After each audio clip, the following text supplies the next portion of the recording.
വെള്ളപ്പാണ്ട്. ഇപ്പോൾ എല്ലാവർക്കും ഒരു വലിയ പ്രയാസമുള്ളൊരു അസുഖമാണ്. ഒത്തിരി സോഷ്യൽ സ്റ്റിഗ്മ ഉള്ള ഒരു പ്രോബ്ലമാണ്.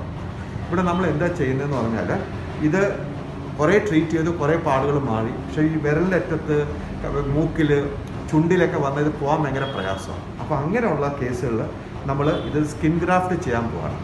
അപ്പോൾ നമുക്ക് ഈ പേഷ്യൻ്റ് ആദ്യമേ നമ്മൾ ഒരു കയ്യിൽ ആദ്യമേ ഗ്രാഫ്റ്റ് ചെയ്തു. അതിൻ്റെ റിസൾട്ട് നല്ലതായതുകൊണ്ട് ഇപ്പോൾ രണ്ടാമത്തെ കയ്യിൽ നമ്മൾ ഇത് ചെയ്യുന്നത് പഞ്ച് ഗ്രാഫ്റ്റിംഗ് എന്ന് പറഞ്ഞൊരു സിസ്റ്റമാണ്.